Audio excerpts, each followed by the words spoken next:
Bonjour à tous et bienvenue pour cette nouvelle rencontre, non pas d'auteur mais de photographe pour changer. Je remercie dans un premier temps Monsieur Frédéric Worms d'être avec nous ici aujourd'hui à la bibliothèque Clément Adam Egeza. Merci. Merci à vous de m'inviter. Alors c'est un plaisir d'une part parce que ça nous permet de découvrir un volet un petit peu méconnu au sein de la bibliothèque, la photographie, qu'on avait déjà pu voir avec une intervention d'un de nos lecteurs, qui est ici aussi aujourd'hui, Monsieur Filol, au travers d'une première exposition qui avait été mise en place de photographie. Et aujourd'hui, Monsieur Worms nous permet de découvrir quelque chose qui nous est tout à fait méconnu, enfin du moins en ce qui me concerne, qui est un village en Inde qui s'appelle le village d'Adimalatur. Avant de rentrer dans le cœur du sujet, j'aimerais comprendre, Monsieur Worms, la photographie. Comment on en est arrivé là aujourd'hui avec cette expo? Pourquoi la photo? Alors la photographie, c'est pas imposé à moi tout de suite. J'ai un tempérament ultra sensible, je suis plutôt contemplatif. Et en fait, j'ai eu mon premier appareil photo lorsque j'ai eu mon premier fils. Et j'ai fait des photographies petit à petit. Donc c'est pas quelque chose qui a été évident pour moi, mais petit à petit, la photographie m'a apporté beaucoup de choses et m'a permis de capturer peut-être des instants, des images que j'avais dans la tête et qui, elles, ne m'ont jamais quitté en revanche depuis tout petit. Et pourquoi la photo? Là, c'est plutôt l'écriture. Là, c'est vraiment une passion. Ah, alors pourquoi la photo et pas l'écriture? Par exemple, pas l'écriture ou le dessin, ça peut être n'importe quelle passion. Pourquoi la photo? Qu'est-ce qui a fait que? Un réveil peut-être un jour? Je ne sais pas, j'aime bien l'image. L'écriture, j'aime bien aussi, mais j'ai toujours eu beaucoup de pudeur vis-à-vis de ce que je peux écrire. Et j'ai du mal à sortir des mots. Donc la photo, c'est plus simple pour moi. Ça me permet de capturer des émotions et de retransmettre plus simplement ce que je ressens. Ce qui est le cas tout à fait pour cette exposition remarquable autour du village d'Adimalatur. Pourquoi ce village? Qu'est-ce qui vous a amené finalement à aller en Inde? Peut-être une quête? On pourrait parler d'une quête médicinale, une quête de paix. Qu'est-ce qui vous a mené en Inde et dans ce village particulièrement par la suite? Ouais. Alors pour moi, c'était un voyage d'introspection et de soins. En fait, j'y suis allé pour une cure ayurvédique dans le sud du Kerala. Et j'ai démarré cette cure. Et le process était très pénible, très pesant pour moi. En fait, très vite, j'ai essayé de m'échapper de ce processus. Et notamment, on se faisait réveiller tous les jours à 5h du matin par un bruit très fort qui venait de la plage. Et assez naturellement, je suis parti de l'hôtel et je suis allé voir ce qui se passait dehors. Et en fait, j'ai rencontré cette communauté de pêcheurs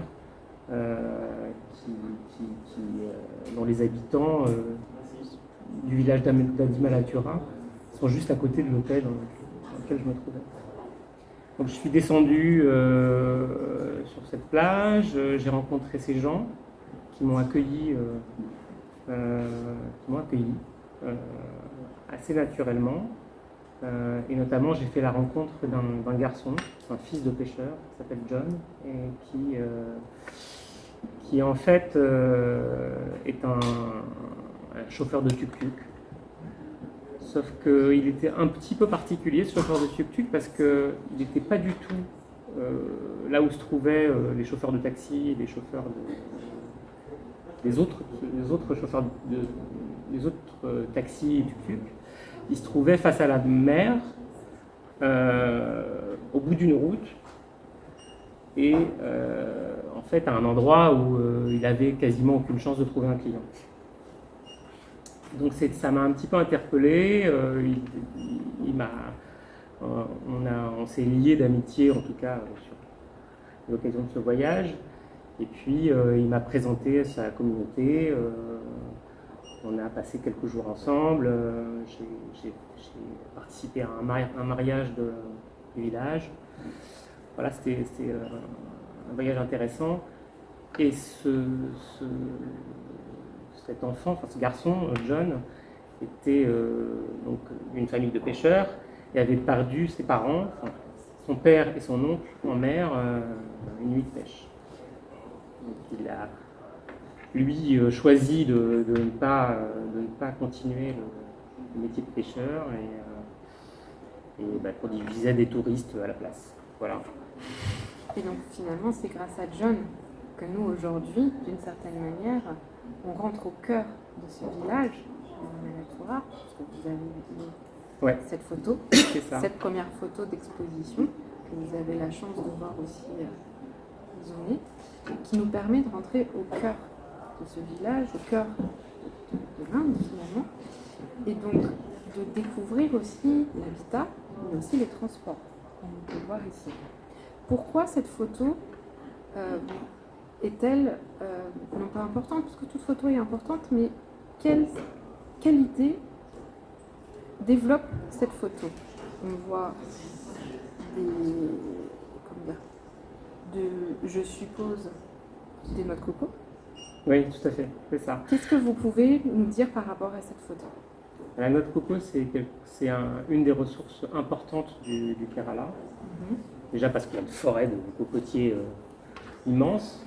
Et par ailleurs, parce que de la coco, on extrait l'huile, et l'huile est utilisée par toute l'industrie de l'Ayurveda pour faire des massages et pour pratiquer la médecine indienne.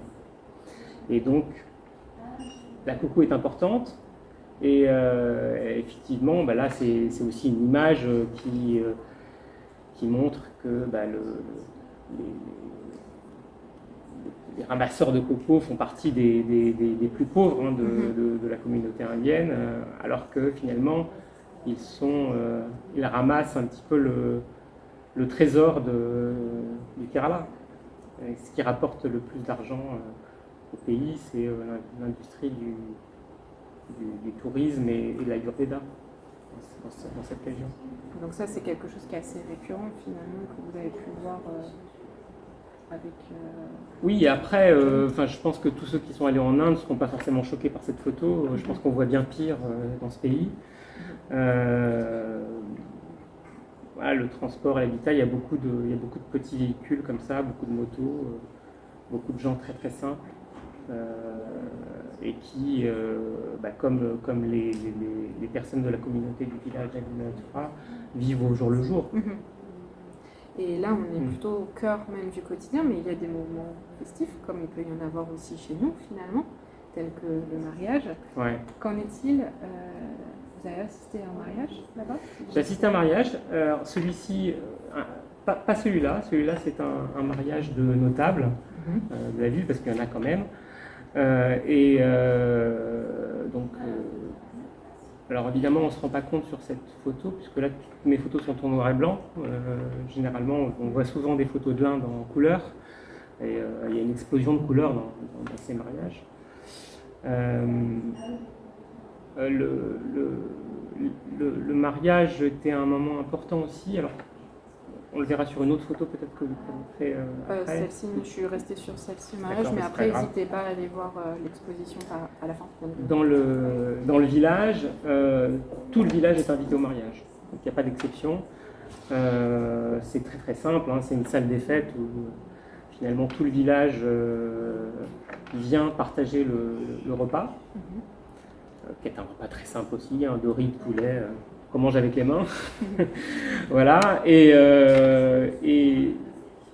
en fait, tout le village fait la queue et petit à petit prend place dans cette salle des fêtes et partage le repas de ce couple de pêcheurs qui s'est marié. C'est intéressant parce que alors ils ne peuvent absolument pas assumer le coût de cet événement, mais en fait ce mariage a été payé par une personne riche du village, de la communauté, qui fait, qui finance les événements importants de la communauté. D'accord. Et là, donc, on voit aussi des enfants, et donc on fera peut-être un focus. Qu'en est-il des enfants là-bas? Vous avez pu en rencontrer. Là, en l'occurrence, il y a aussi une photographie par rapport aux enfants. Souvent, les enfants ont un côté innocent, la joie de vivre, et on voit dans ce quartier la pauvreté. Qu'en est-il de ces enfants, de ce que vous avez vu? Ma réponse va être très banale. Ce sont des enfants normaux, voilà, qui s'amusent comme tous les enfants et bon, avec la même joie, la même énergie. Voilà, dès qu'on prend une photo d'un enfant, c'est toujours magique. Hein. C'est ça. Et d'un point de vue de l'enseignement, là, j'ai pas de talent particulier vis-à-vis de ça. Il suffit de prendre un enfant, d'appuyer sur l'appareil, sur les boutons de l'appareil, et c'est magique. Et au niveau de tout ce qui est éducation, enseignement, vous avez eu la possibilité de voir un petit peu là-bas ou pas du tout? Alors l'enseignement, c'est un problème. Il y a des associations qui soutiennent l'enseignement dans cette communauté. En fait, je suis allé avec... il faudrait que je recherche, si vous le souhaitez, le nom de l'association en question, mais je suis allé avec... j'étais accompagné dans cette cure ayurvédique par une professeure de yoga qui va souvent faire ce voyage, et elle, comme elle y va de façon récurrente, apporte régulièrement du matériel pour soutenir la scolarisation de ses enfants. Voilà. Mais bon, c'est une communauté qui est très simple, qui mon ressenti, c'est que l'instruction passe énormément au travers de la religion. Donc c'est l'Église qui a une importance très importante dans cette communauté et qui apporte aussi beaucoup de choses à ces gens, voilà, en termes d'instruction. Et puis pour les soutenir au quotidien, parce que, alors, on n'a peut-être pas encore parlé, mais la pêche, en tout cas, ce qu'ils font, est un métier qui est... alors, tout le monde connaît la pêche, hein, mais en tout cas la pêche sur les côtes Malabar, et peut-être comme dans d'autres endroits du monde, une activité très risquée. Ces pêcheurs partent sur des petites barques de quelques mètres, à une quinzaine sur la barque, et vont à 15 km au large, partant de nuit, et ils reviennent à 4 h du matin en traînant des grands filets. Et au bout du compte, quand ils ont de la chance, ils arrivent à remplir des bacs de tout petits poissons qu'ils vont vendre sur le marché du village, et leur rapporter quelques roupies pour subvenir à leurs besoins. Voilà. Donc c'est une vie très simple, très dangereuse. Donc pour l'anecdote, lorsque John a perdu son père et son oncle, on m'a raconté que cette nuit, environ 150 pêcheurs sont morts. Donc ils sont partis, il y a une tempête, et la plupart ils sont restés. Mais le métier pêcheur reste l'un des métiers du village. Absolument, il reste attaché à cette tradition, et ils n'ont pas d'autre moyen de vivre, et ils font ce métier avec passion, donc on les voit très heureux lorsque ils travaillent. Moi j'ai vu beaucoup de sourires et de bonheur dans ces gens. Ouais. Et donc là on voit plutôt ce groupe justement qui est en train de tirer un filet, mais avant on a, que j'adore cette photo, je l'ai vraiment en tout cas pour cette fille, mais aussi les autres bien évidemment.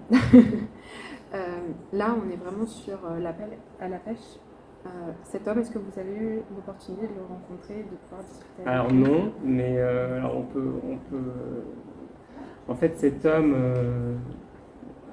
je crois que là, il doit être 5h30 du matin ou 6h du matin, et tout le monde se réveille un petit peu, et les bateaux arrivent. Les pêcheurs commencent à tirer leurs filets, les filets sont très très lourds, et donc je pense qu'il appelle, je n'ai pas l'explication, est-ce qu'il appelle des gens pour aider les pêcheurs à tirer leurs filets? Est-ce qu'ils appellent les femmes qui attendent un petit peu plus loin que les pêcheurs aient ramené le poisson pour acheter le poisson? Parce que ce sont les femmes qui achètent et vendent le poisson. Les pêcheurs ont terminé leur travail, je dirais, quand ils ont ramené le poisson sur la plage. Et sur la plage, il y a directement la vente du poisson en gros à des femmes qui arrivent avec des grandes bassines. Voilà. Et donc cet homme appelle. Finalement, je ne sais pas exactement s'il réveille quelqu'un, s'il appelle des gens, en tout cas il appelle des gens au loin. Et puis, pour moi, c'était aussi important, puisque c'est aussi un rappel à une urgence, voilà, de l'instant. Voilà.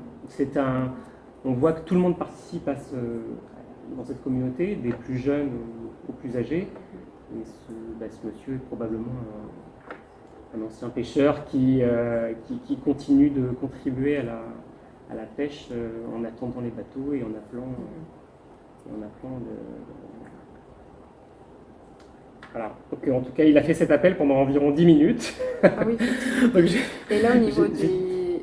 Enfin, on pourrait penser que c'est peut-être des habitations. Qu'en est-il vraiment de... Ça, ce sont des petits abris de plage. Ce sont des petites tentes faites... alors, on ne voit peut-être pas très bien là, mais fait de bois et puis de feuilles ou de paille. Voilà. Et effectivement, il y a des gens qui dorment. D'accord. Ouais, c'est pour ça qui dorment là-bas, qui dorment en dessous des tentes ou qui se reposent. Je ne sais pas s'ils passent toute la nuit là, mais peut-être. Peut-être certains qui passent la nuit là. Et donc là, on voit beaucoup d'hommes en train de tirer, donc il y a une véritable solidarité au sein de ces habitants, de ces villageois. Absolument. Alors, ils sont vraiment unis dans leur tâche et puis par leur destin. Il y a pas de...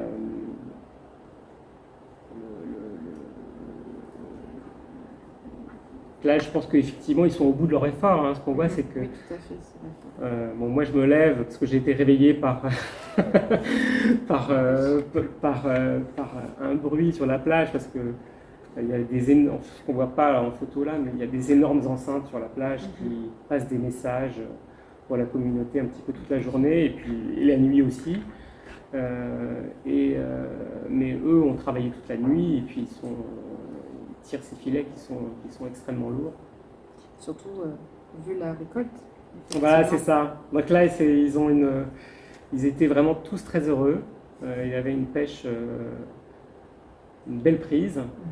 Il y a bien évidemment pas mal de jours où ils y vont, ils reviennent sans rien. Donc là, ils étaient très heureux. Et alors, je ne me rappelle plus exactement, mais je crois que John m'avait expliqué que chacun des pêcheurs allait gagner environ 500 roupies grâce à cette pêche, ce qui doit représenter 4 ou 5 euros pour nous. Voilà. Alors là, je fais un petit clin d'œil. Pourquoi? Parce que je ne sais pas si vous voyez, mais il y a un oiseau au-dessus de l'un des pêcheurs. Qu'en est-il de ces oiseaux, parce qu'ils sont quand même assez présents sur certaines photographies? Les oiseaux sont partout là-bas. Donc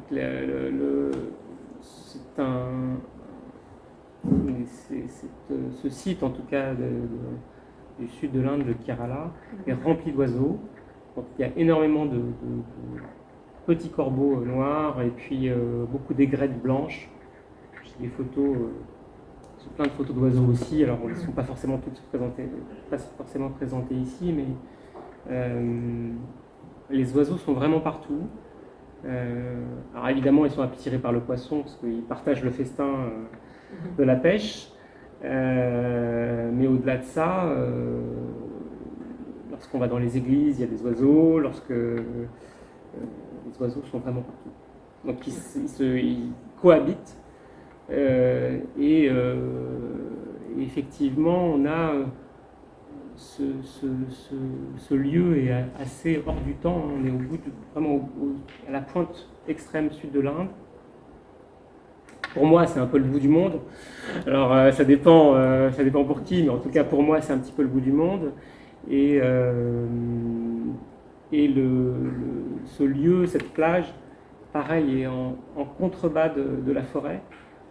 Donc, quand on est sur cette plage, on est un petit peu perdu entre une forêt de cocotiers d'un côté et cette mer des côtes Malabar qui est très puissante, et un grand banc de sable et qui est rempli d'oiseaux. Donc c'est assez impressionnant. Et donc vous expliquez que les femmes justement sont là pour acheter ce poisson pour le vendre par la suite. Oui. Quelle est finalement la situation des femmes dans ce village? Elles achètent le poisson, elles font autre chose? Qu'en est-il vraiment? Sachant que peut-être vous l'avez vu, mais cette photo est utilisée dans le cadre de l'affiche qu'on a diffusée, et je trouve cette femme me touche beaucoup. Elle a un regard très profond. Qu'en est-il de la position des femmes dans ce village? Alors là, je vais répondre avec beaucoup de pincettes. Je ne suis pas un expert sur la société indienne, hein, donc je ne pourrais pas forcément vous répondre. Ce village est... alors ce qu'on n'a pas forcément dit, c'est que ce village est particulier parce que ce village est 100% chrétien. C'est un village chrétien catholique. Et c'est quasiment l'un des seuls villages 100% chrétiens en Inde. Il y a des communautés chrétiennes un petit peu partout en Inde, mais celui-ci a la particularité d'être l'un des villages qui est resté quasiment 100% chrétien. Ces femmes, je pense que comme partout dans le monde, ont un rôle très important. Elles sont mères, elles sont femmes, elles travaillent aussi au quotidien aux côtés des hommes. Et effectivement, elles ont le rôle d'acheter et de vendre le poisson au détail au marché. Mais je crois qu'on retrouve ça aussi dans certains pays d'Afrique. C'est un modèle qu'on retrouve beaucoup dans les communautés de pêcheurs. Et sur l'une des photos au cours de cette exposition, on a une femme qui a l'air de partir un peu bredouille. Ouais. Donc effectivement, il y en a quelques-unes. Ce sont ces femmes-là, d'ailleurs, ce sont les mêmes que j'ai suivies dans leur parcours. Donc elles attendaient la fin de la pêche, et après elles participent. Il y a des enchères qui se font sur la plage. Donc, il y a une vente aux enchères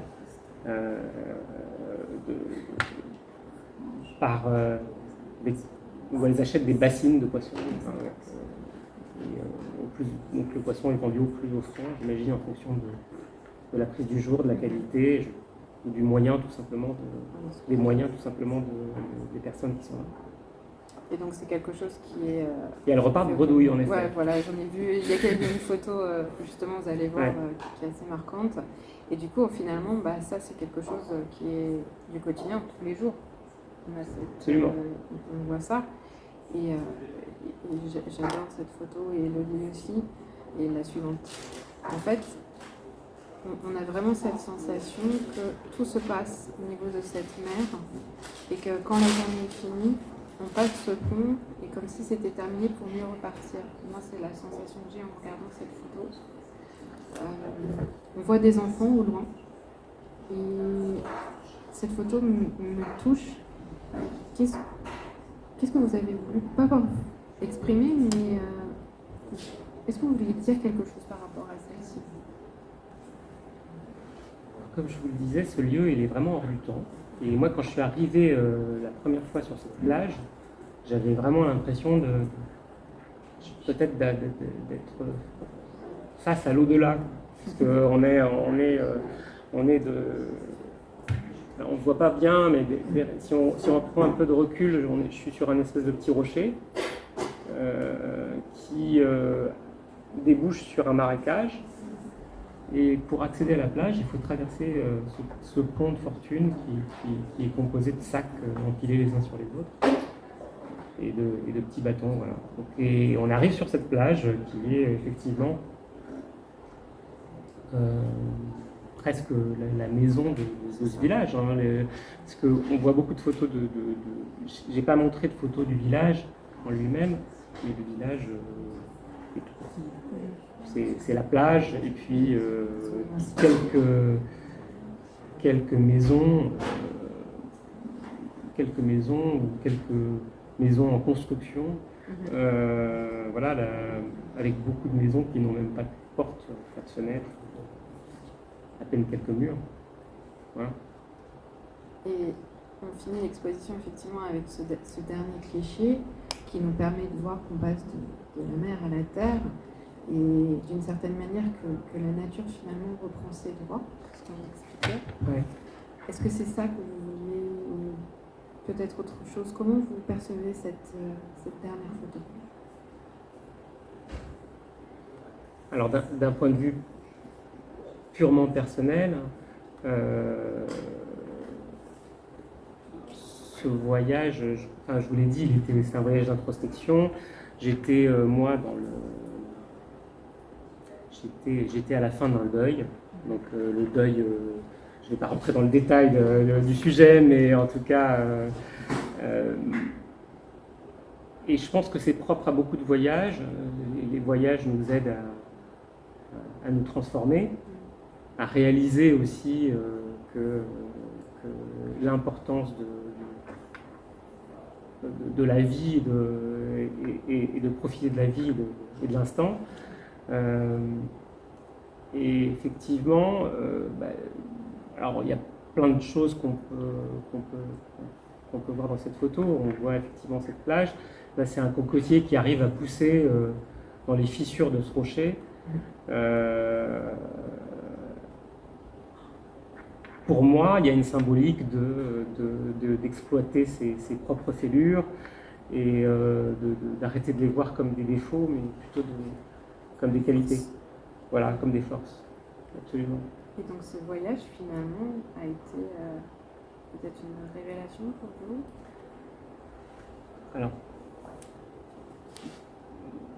pas une révélation, mais je cherchais des réponses que je n'ai pas trouvées, mais où je cherchais à soigner des choses que je n'ai pas réussi à soigner, mais en tout cas, ça a été une étape dans mon parcours et clairement, ça m'a transformé parce que comme je vous le dis, j'ai fait un deuil de ma vie d'avant et j'ai accepté aussi plus ce que j'étais. Et le fait que ma vie ne serait pas forcément celle que j'avais imaginée plus petit ou en tout cas que mon entourage avait pu imaginer pour moi. Voilà. Donc finalement le voyage, c'est quelque chose que vous conseillez à tout un chacun? Clairement, je pense que ce que je vous disais, c'est que le voyage nous aide à prendre conscience de notre transformation. Parce qu'on se transforme tous, mais finalement, vous partez en voyage une semaine, vous revenez chez vous, et là, vous avez l'impression que plein de choses ont bougé. Tout à fait. Alors, dernière question pour ma part, ce choix du noir et blanc, hormis le fait que moi j'aime les photos noir et blanc, est-ce que vous, vous avez une préférence pour le noir et blanc, la couleur? Qu'en est-il par rapport au choix de cette exposition? Alors j'aime beaucoup le noir et blanc. Je fais de la couleur souvent plus personnellement. Pour moi, c'est plus des photos de vacances, des photos de ma famille. Mais sinon, j'adore vraiment le noir et blanc, le contraste qu'on peut avoir sur ces photos, le noir. Et en fait, là, ce sont des photos digitales, hein, mais je pratique depuis quelques années la photographie traditionnelle, argentique, en laboratoire, et le noir et blanc est quand même beaucoup plus facile à pratiquer que la couleur aussi. Donc il y a aussi un aspect pratique, c'est que grâce au noir et blanc, on peut prendre un film, mettre ça dans un appareil et tout faire soi-même. Voilà. Et moi, je trouve que le noir et blanc donne justement un côté magnifique. Même si on sait que l'Inde est très colorée, je trouve que ces photos appellent, et c'est pour ça que je vous invite véritablement à suivre le cheminement de cette exposition, à la regarder par la suite, sachant que cette exposition dure jusqu'au 30 septembre de cette année. Non, j'ai une dernière question. Quels sont vos projets à venir? Ah, c'est une bonne question. Mais écoutez, je suis vraiment ravi de démarrer cette exposition avec vous.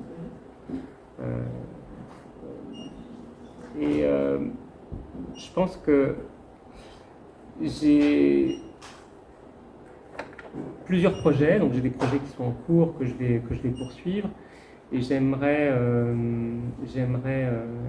aussi poursuivre cette exposition dans d'autres lieux. Donc j'ai quelques contacts que j'avais déjà sollicités l'année dernière, mais c'est un milieu dans lequel il est très difficile de percer. Donc j'ai notamment contacté une galerie qui a bien aimé les photos, qui m'a dit revenez vers moi, et puis c'est un travail de longue haleine, voilà, avec les galeristes. Peut-être un livre, ça pourrait être intéressant de faire un livre sur ce voyage, parce que il y a beaucoup de personnel dans ce voyage. Donc il y a les photos et puis le village dont on a parlé, mais il y a aussi un aspect très personnel de ce que j'ai vécu au travers de ces moments-là. Et donc peut-être un livre pourrait compléter aussi ce travail sur ce voyage. Voilà. Tout à fait, je pense qu'il y a des photos qui sont magnifiques, et donc c'est pour ça que j'invite chacun à profiter de chaque photo pleinement, de prendre le temps de les contempler. Regarder une photo, c'est pas je regarde un fichier et j'avance, mais je prends le temps. Et moi je l'ai pris. Il y a des choses qui ressortent, des sentiments. Après, c'est en discutant avec vous aussi, on se rend compte qu'il y a beaucoup de choses qui transparaissent dans ces photos, on sent. Et moi je finirai justement cette intervention sur le fait que si vous voulez aimer la photo, il ne faut pas hésiter, allez-y, prenez des photos. Qu'elles soient exposées ou non, moi j'aurais tendance à dire très bien si elles sont exposées, si elles ne sont pas, que vous le faites pour vous. Et même moi cet été, j'ai fait quelques photos et ça rappelle des choses quand on vient les revoir. Enfin moi du moins c'est ce que je pense de la photo. Je tente de mettre en place un concours photo sur le voyage actuellement, donc n'hésitez pas si vous voulez y participer. Avant de clôturer justement cette intervention, est-ce que vous avez peut-être des questions par rapport à la photo, par rapport à ce village auquel vous pourrez répondre? Oui. Oui, parce que j'ai constaté qu'au long de l'exposition, il y a des poèmes et des phrases qui accompagnent les photos. Je voulais savoir si c'était toi qui les avais écrites ou... Oui, c'est ça, c'est moi. Ouais. Et à quelle occasion? Est-ce que ça t'est venu pendant le voyage que tu as fait, ou est-ce que c'était après coup? Alors j'avais commencé à écrire pendant le voyage, mais c'était des notes tout à fait désorganisées. Et quand j'ai rencontré Harmonie, Harmonie m'a aussi un petit peu poussé à écrire. Et d'ailleurs je le remercie, parce que elle m'a aidé aussi à sortir des choses qui n'étaient pas, qui étaient assez difficiles pour moi. Voilà. Donc, comme je l'ai dit, j'aime bien écrire, mais c'est un processus qui est assez complexe et difficile pour moi encore aujourd'hui. Qui est bien parti avec ces deux premiers textes qui sont présents au sein de cette exposition. J'ai un petit coup de cœur aussi pour John, j'avoue. Le texte, je pense que vous l'avez vu, qui est touchant en plus, je trouve qu'il reflète particulièrement la photographie qui l'accompagne. Le second texte est aussi touchant, mais j'avoue, John m'a beaucoup marqué. qu'est-ce que je pourrais vous souhaiter? De continuer à écrire, peut-être, de réaliser encore des photos. Continuer à écrire, oui, absolument. Faire plein de photos. Peut-être transformer un petit peu encore plus ma vie. Aujourd'hui, la photographie, c'est pas mon activité principale. Et puis, si ça pouvait petit à petit être un complément d'activité et devenir, ce serait fantastique, tout en restant libre. Parce qu'il faut rester libre. Voilà, mais donc voilà, c'est la difficulté. Pour moi, je suis heureux de pouvoir pratiquer la photographie en amateur, parce que ça me laisse aussi libre de mes projets et de ce que je peux faire au travers de la photographie. Alors, si vous n'avez pas d'autres questions, on va s'arrêter là. Vous avez peut-être un dernier mot? Non, en tout cas, je vous remercie beaucoup. Et puis, je vous remercie d'être venu m'écouter. Pour ceux qui sont là, mes amis et puis les personnes du site de Ballard. Merci beaucoup. Merci pour votre présence d'aujourd'hui. Je vous invite à revenir jeudi avec la présentation de Madatrek. Non pas la famille Poussin qui arrive, mais le papa. Donc n'hésitez pas pour découvrir aussi une contrée peut-être lointaine pour vous. En tout cas, ce mois du voyage est là pour ça, pour découvrir des choses que vous ne connaissez ou peut-être que vous ne connaissez pas, et de voyager, tout comme le font vos lectures peut-être, je ne sais pas. En tout cas, merci à tous et puis au plaisir de vous retrouver très bientôt. Merci, M. Worms. Merci. Bravo.